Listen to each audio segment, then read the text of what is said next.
के इस वीडियो में हम इंग्लिश के कुछ यूजेस बता रहे हैं जो बच्चे वाक्य बिल्कुल नहीं बना पाते हैं। अगर वो इस वीडियो को ध्यान से देखेंगे समझेंगे तो उनकी समझ में अच्छे ढंग से आ जाएगा। पार्ट फर्स्ट में मैंने कुछ यूज लिए हैं। देखिए, मैंने दिस को लिया, दैट को लिया, दिस को लिया, दोज को लिया, लेट को लिया और डू नॉट को लिया। अब इनकी यूजेस कैसे करते हैं, वाक्य इनसे कैसे बनाते हैं, जो बच्चे बिल्कुल वाक्य बनाना नहीं जानते हैं, वो अगर इसको ध्यान से देखेंगे तो उनकी समझ में अच्छे ढंग से आ जाएगा। जैसे पहला वाक्य मैंने लिख दिया है, देखिए दिस, इसके पहले समझ लीजिए कि दिस नज़दीक की वस्तु या व्यक्ति के लिए सिंगुलर में प्रयोग किया जाता है। दैट दूर वस्तु के व्यक्ति या वस्तु के लिए सिंगुलर में यानी एक वचन में प्रयोग किया जाता है, एक वस्तु एक व्यक्ति के लिए। और इसके साथ सिंगुलर की वर्ब लगती है, जैसे हमने इज ले लिया, प्रेजेंट टेंस में है। और दूर की वस्तु, देखिए बहुवचन में दीज को संकेत के लिए, उसके नज़दीक की वस्तु के लिए ढेर सारी हो, एक से अधिक हो जिनकी संख्या, उनके लिए हम दीज का प्रयोग करते हैं। और दूर की वस्तु या व्यक्ति अधिक हैं, उनकी संख्या अधिक है, तो हम दोज का प्रयोग करते हैं। तो दीज प्लूरल में नज़दीक के लिए, और दोज दूर की वस्तु या दूर के व्यक्ति, वो भी बहुवचन में प्लूरल में प्रयोग किए जाते हैं। इनके साथ हम आर का प्रयोग लेते हैं। और लेट को मैंने लिया, लेट माने जहाँ अनुमति चाहिए। कैसे वाक्य की रचना करते हैं, जैसे मुझे पढ़ने दो, उसे खेलने दो, यहाँ पर हम लेट का प्रयोग कर लेते हैं। डू नॉट ये मत के लिए हो जाता है, इसका प्रयोग हम मत के लिए करते हैं, जैसे वहाँ मत जाओ, यहाँ मत बैठो, फूल मत तोड़ो, ऐसे वाक्यों की संरचना करते हैं। अब देखते हैं हम दिस वाले में।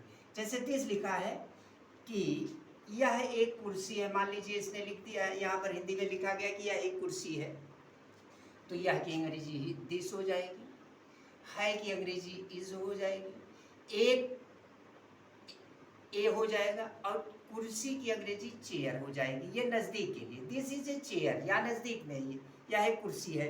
फिर दूसरा वाक्य, दिस इज ए बास्केट, वह एक टोकरी है, यानी दूर है लेकिन एक ही है। फिर दैट में लेते हैं हम, दैट इज अ लायन, वह एक शेर है एक ही लेकिन दूर है, इसलिए हमने दैट का प्रयोग कर दिया। चौथे वाक्य में फिर हमने लिया, दैट इज अ डॉग, वह एक कुत्ता है जो दूर है, यानी सिंगुलर में एक वचन में है।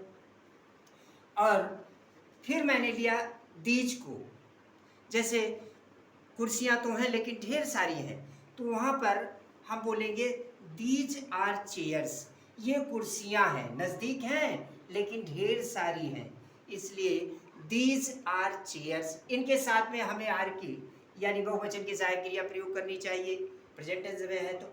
अब देखिए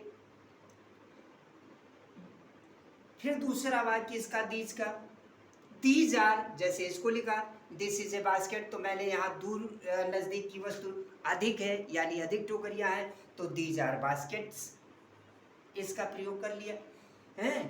तो ये प्लूरल में होते हैं नज़दीक के लिए, और ये सिंगुलर में नज़दीक के लिए होते हैं। दैट सिंगुलर में दूर के लिए होते हैं। और दोज का प्रयोग अब फिर तुम्हें हम बता रहे हैं, इसमें देखिएगा दोज का प्रयोग कैसे करते हैं हम। दोज के प्रयोग में एक से अधिक वस्तुओं या व्यक्तियों का जब हम संकेत करते हैं, इशारा करते हैं उनकी तरफ, अधिक होती हैं, तो वहाँ पर दोज आर मान लीजिए, उसी को लीजिए, those are books, those are books, किताबें हैं लेकिन अधिक हैं और दूर हैं, तो प्लूरल में प्रयोग कर दिया। Those are animals, those are animals, ये दूर के लिए है। तो अगर दूर के लिए है, अधिक है, तो वहाँ पर दोज का प्रयोग, नज़दीक है अधिक है तो वहाँ पर दीज का प्रयोग, और सिंगुलर में है नज़दीक है तो दिस का प्रयोग, और सिंगुलर में यानी एक ही वचन में एक है तो वहां पर दूर के लिए दैट का प्रयोग करते हैं। ये दिस, दैट, दीज और दोज का प्रयोग बताया। अगर आप पढ़ेंगे, इस वीडियो को देखेंगे ध्यान से तो आपकी समझ में आएगा। अब लेते हैं हम लेट के वाक्य को। जैसे यहां पर लिख दिया गया, मुझे पढ़ने दो, मुझे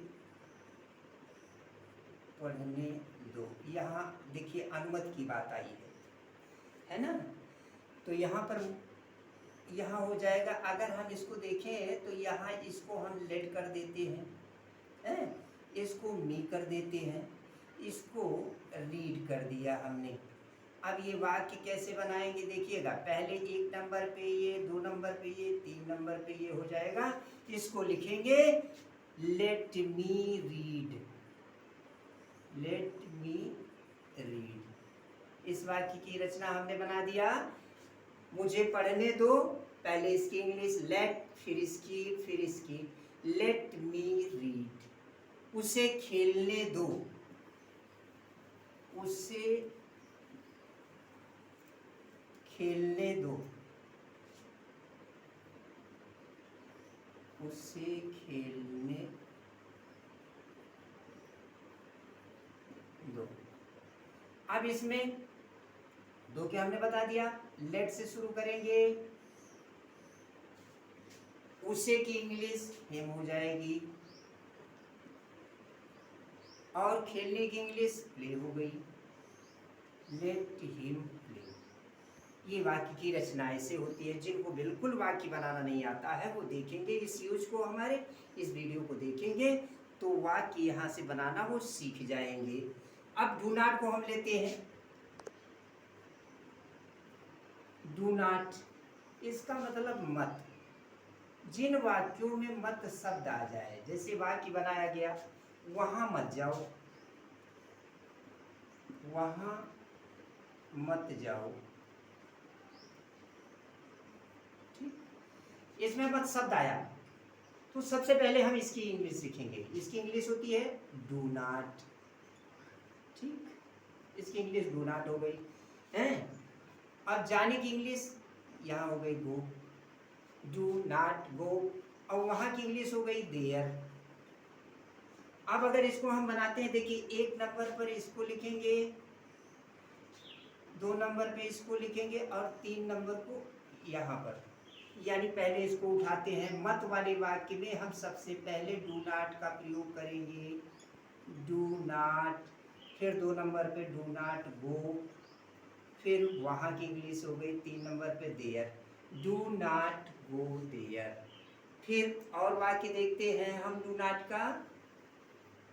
इस यूज को अगर आप पढ़ेंगे तो यहाँ से वाक्य बनाना आप सीख जाएंगे बेहतर ढंग से। एक पहले पार्ट में आज हमने कुछ यूज बताए हैं, दूसरे पार्ट में भी आपको 4 यूज फिर हम बताएंगे सेकेंड वाले पार्ट में। तो जिनको वाक्य बनाना बिल्कुल नहीं आता है वो सीख जाएंगे। फूल मत तोड़ो, फूल मत तोड़ो बनाया कहाँ से हमने, देखिए यहाँ मत की इंग्लिश हमने बता दिया, डू नॉट लगाओ। और इसकी इंग्लिश हो गई प्लक,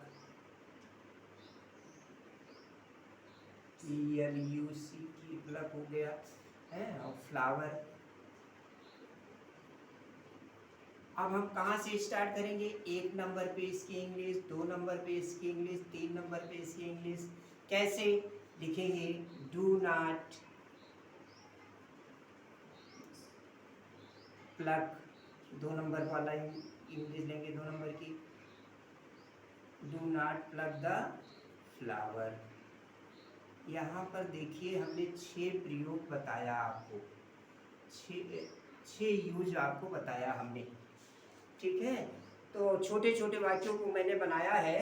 अगर इस वीडियो को देखेंगे और लोगों को शेयर भी कर दीजिएगा ताकि इससे और लोगों को इसका लाभ मिल सके, तो वाक्य बनाना सीख जाएंगे। हमारे आगे वाले जितने भी वाक्य होंगे या जो भी एक्टिव पैसिव या जो भी डायरेक्ट इनडायरेक्ट कुछ भी पढ़ाएंगे तो वो अगर यहाँ से स्टार्ट करेंगे तो ज़्यादा समझ में आएंगे। तो हमने आज इंग्लिश में यूज का